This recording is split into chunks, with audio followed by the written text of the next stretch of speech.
Darkos fonctionne correctement. Nous allons maintenant préparer les fichiers qui permettront de récupérer toute la bibliothèque de la console. Cette vidéo est la troisième étape du parcours. Vos jeux seront transférés dans l'épisode suivant, puis testés pendant l'épisode 5. Suivez simplement les vidéos dans l'ordre. Le guide complet reste disponible dans la description. Après son premier démarrage, Darkos a préparé une partition appelée EasyROM. Cette partition contient les dossiers destinés au jeu, au BIOS, aux sauvegardes et aux autres éléments de la bibliothèque. Éteignez correctement la console, puis retirez la nouvelle carte du port TF1.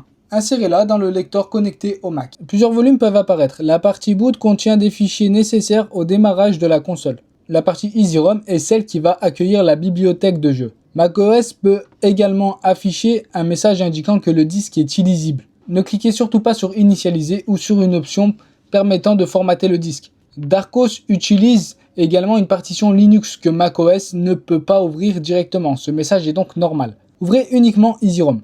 Vous devez voir plusieurs dossiers portant le nom des consoles et des systèmes, par exemple GB, GBA, GBC, NES, SNES, N64, PSX ou PSP. Vous trouverez également un dossier nommé BIOS. Ne supprimez aucun dossier créé par Darkos.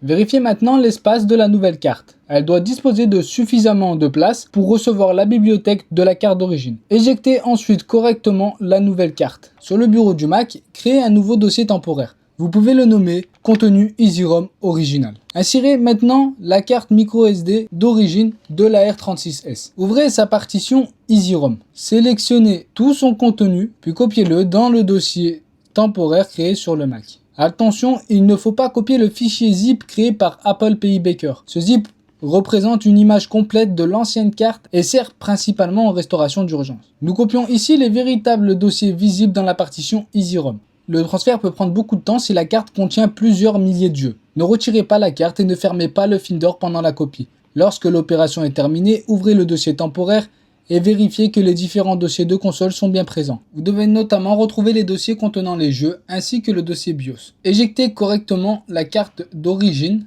et rangez-la sans la modifier. Si vous possédez deux lecteurs microSD, vous pourriez connecter les deux cartes simultanément. Le passage par un dossier temporaire reste néanmoins plus simple et évite de confondre les deux partitions portant exactement le même nom. La préparation est maintenant terminée. Dans le prochain épisode, nous allons transférer toute cette bibliothèque vers l'installation de Darkos.